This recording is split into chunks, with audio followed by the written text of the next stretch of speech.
Kimsingi tulipokea mwaliko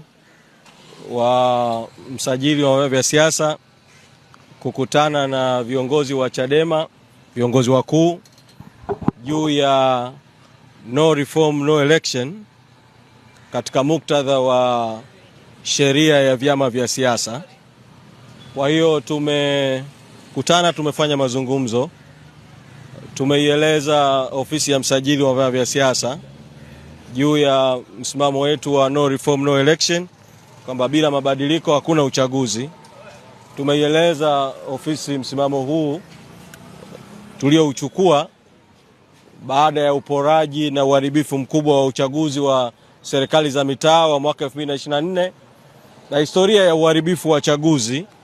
kuanzia uchaguzi wa serikali za mitaa 2019, uchaguzi mkuu wa mwaka 2020 na hatimaye kilichoitwa uchaguzi wa tarehe 27 Novemba 2024. Tumeeleza vile vile kwa kina kidogo juu ya namna ambavyo mifumo yetu ya Tanzania ya kiuchaguzi haikuwa huru kuanzia kuasisiwa kwa mfumo wa vyama vingi, namna ambavyo tume ya Nyalali iliyoundwa mwaka 91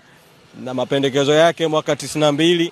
ilivyopendekeza kwamba kabla ya kuingia kwenye mfumo wa vyama vingi na kabla ya kuingia kwenye uchaguzi wa mfumo wa vyama vingi ni lazima kufanyike mabadiliko makubwa ya kikatiba na kisheria ya kuwezesha mazingira ya mfumo wa vyama vingi vya siasa na uchaguzi huu na haki. Na tumearifu historia nzima iliyofuatia baada ya hapo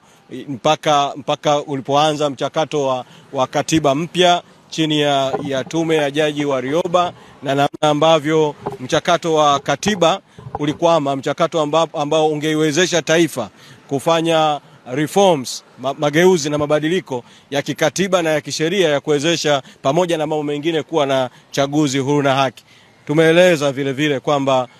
baada ya uchaguzi wa mwaka 2020 au uchafuzi wa mwaka 2020,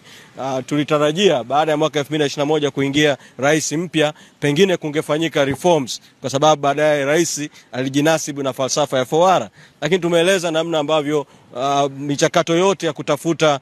reforms kabla ya kuelekea uchaguzi kupitia mazungumzo kati ya Chadema na CCM na serikali, kupitia kikosi kazi ambacho ofisi ya msajili na yenyewe ilishiriki, haikuzalisha reforms zinazokusudiwa, na hatimaye kukapelekwa bungeni miswada mitatu ya sheria na ikawa sheria ambayo kwa kweli haikuwezesha mazingira ya uchaguzi huru na haki, na matokeo yake yamejionyesha bayana katika uchaguzi wa serikali za mitaa, vijiji na vitongoji tarehe 27 Novemba 2024 kilichoitwa uchaguzi. Kwa tumeeleza kwamba kwa mazingira haya yote yaliyojitokeza, tumeeleza ni kwa nini sisi tunasema ni lazima kabla ya uchaguzi wa mwaka 2025 kufanyike mabadiliko au mageuzi ya kisheria, mageuzi ya kikatiba, mageuzi ya kikanuni, mageuzi ya kimifumo, kitaasisi, kiuongozi, ili kuwezesha uchaguzi huru na haki, na kwamba bila mabadiliko au mageuzi hayo, bila reforms, no reforms no election, bila reforms hakuna uchaguzi. Kwa hiyo tumeeleza bayana msimamo wetu, na wao tumesikia kutoka upande wao kwa kiasi juu ya yale ambayo ama wametueleza au wametuuliza, na tumekubaliana kwamba mazungumzo haya ambayo wametuita leo,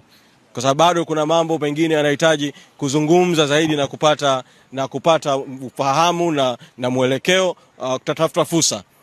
ya wao kukutana tena na sisi.